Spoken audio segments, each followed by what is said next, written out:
ફરીથી એક ચોંકાવનારા સમાચાર સામે આવી રહ્યા છે। વિકાસના નામે ઊભી થયેલી કંપનીઓ હવે સામાન્ય જનતા માટે મુસીબત બની રહી છે। વાકલ ગામના ધોણીફળિયામાં આવેલી મેરિટ પોલિમર્સ પ્રાઇવેટ લિમિટેડ કંપનીના અસહ્ય અવાજને કારણે આખું ગામ ત્રાહિમામ પોકારી ગયું છે। વલસાડના વાંકલ ગામે મેરિટ પોલિમર્સ કંપનીનો આતંક રાત્રે સુવા પણ નથી દેતા। બાળકો અને વૃદ્ધોની હાલત કફોડી, ગ્રામજનોએ સમક્ષ ઠાલવ્યો આક્રોશ। વલસાડ જિલ્લાના વાકલ ગામમાં ધોણીફળિયામાં આવેલા merit polymers private limited company સામે સ્થાનિકોએ મોરચો માંડ્યો છે। આ કંપનીમાં થતા મશીનરીના પ્રચંડ અવાજ અને ધ્વનિ પ્રદૂષણને કારણે આખું ગામ ત્રાહિમામ પોકારી ગયું છે।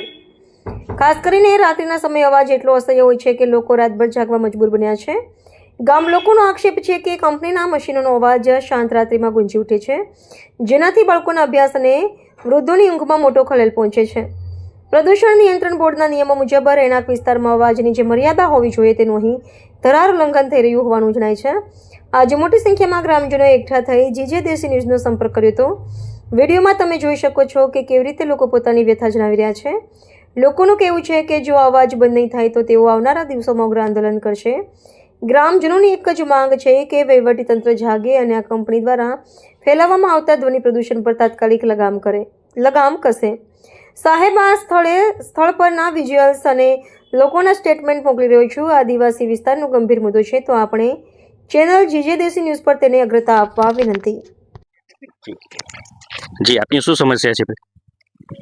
જે 2022 ની અંદર સાહેબ મેરિટ પોલિમર્સની સ્થાપના જો અહીંયા કરવામાં આવી ત્યારથી અમારો ગ્રામજનોનો સખત વિરોધ કે અનુસૂચિત વિસ્તાર 5 લાગે છે, અમારો ગ્રીન ઝોન વિસ્તાર લાગે છે, જળ જંગલ જમીનનો પ્રશ્ન છે, એના કારણે અમારો સખત પહેલાથી જે પણ હવે પછી આજ સુધી આવેદન નિવેદન કરતા આવ્યા છે અને સખત ગ્રામજનોનો વિરોધ છે।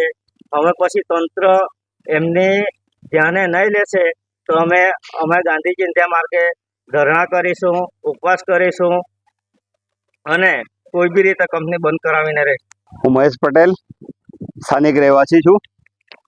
હવે આ કંપની 2022થી જ્યારથી શરૂઆત થઈ તેના બીજા અઠવાડિયાથી અમે વિરોધ ચાલુ કરેલો છે। તે છતાં ગ્રામ પંચાયતમાં અમે ઠરાવો કરાવ્યા, બધું કરાવ્યું।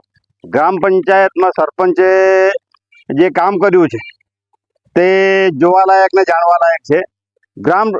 હાઈકોર્ટ એમ કહે છે કે ગ્રામ સભાથી ઉપર કોઈ છે જ નહીં, ગ્રામ સભા સર્વોપરી છે। તે સર્વોપરી સભાને હાઈકોર્ટના હુકમને અમારો જિલ્લા પંચાયત પ્રમુખ દોડીને પી ગયો છે ને આ કંપનીને પરમિશન આપી છે જિલ્લા પંચાયતે। હવે આ અત્યારે હાલ તો 2 યુનિટ ચાલુ થઈ ગયા છે ને બીજા 8 યુનિટ બને છે।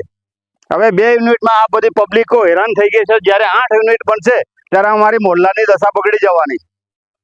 ખારવેલમાં એક પૂઠાની ફેક્ટરી હતી તો તેનાથી આ વાંકલ સુધીનું પાણી લાલ થઈ ગયું છે। તો આજે 8 યુનિટ આવશે અમારામાં ગામમાં 8 યુનિટ એટલે કે જીઆઈડીસી ઊભી કરવા માંગે છે। સરકારને આ તમારા માધ્યમ દ્વારા હું એમ કહેવા માંગુ છું કે આ ગ્રીન ઝોનમાં આવી ફેક્ટરીઓ ન માંગી 1-1, 1.5 વીઘો જમીન ધરાવતા આ પબ્લિકોને કેવી રીતે હેરાન કરી શકે? અમના આદિવાસીઓને અહીંથી બહાર નીકળવું પડશે। અમારે આ ધોરણ 12 અને 10ની પરીક્ષા છે। ગયા વર્ષે કલેક્ટર સાહેબને અમે અરજી લખીને આપી હતી કે આ પરીક્ષા છે, બંધ કરાવો, અવાજ બંધ કરાવો, પણ આજ દિન સુધી કોઈએ બંધ કરાવી શક્યું નથી। ત્યારે અમે આજથી 2 દિવસ પહેલા કલેક્ટર ઓફિસમાં જઈને આવેદનપત્ર આપ્યું। તરત જ જીપીસીપી વાળા રાત્રે અહીંયા આવ્યા અવાજ માપવા માટે। એ આવીને અમે અરજી કરેલી છે, અમારા ફોન નંબર છે આ અધ્યક્ષ સાહેબના। તે છતાં એ લોકો અંદર ઘૂસી ગયા। અંદર ઘૂસીને એ લોકોએ સેટિંગ કરી દીધું। બહાર નીકળે અમને કહે છે કે અવાજ નથી, પણ સાહેબ અમે 15 દિવસ રાત દિવસ અમારા મીટરથી ચેક કરેલું છે। આ જ કંપનીનો અવાજ 75 dBA જાય છે ને એ લોકો 45 dBA બતાવે છે। અમને પણ આપ્યું છે કે આ જીપીસીપી વાળા વાપી વાળા એ પણ ફૂટેલા છે, એટલે અમારું કોઈ સાંભળનારું છે નહીં। આગલા દિવસોમાં અમે ધરણા કરીશું, બધા જે પણ કરીશું તેનો સતત જવાબદાર તંત્ર રહેશે।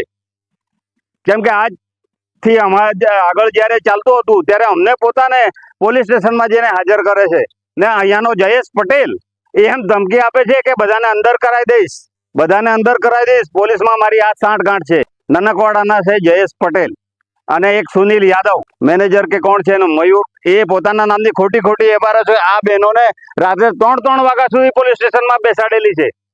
એફઆઈઆર કરવા માટે જાય છે તો 3 વાગ્યા સુધી ત્યાં રાત્રે બેસાડે છે. કોઈ એફઆઈઆર થતી નથી.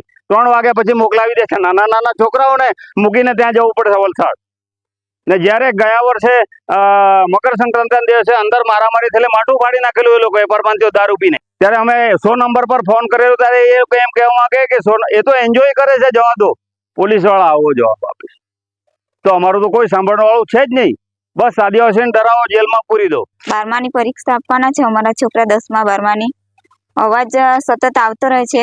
અહીંયા ગામડામાં આ કંપનીનો અવાજ બંધ થવો જોઈએ. હાલમાં તરત તાત્કાલિક નિર્ણય થવો જોઈએ.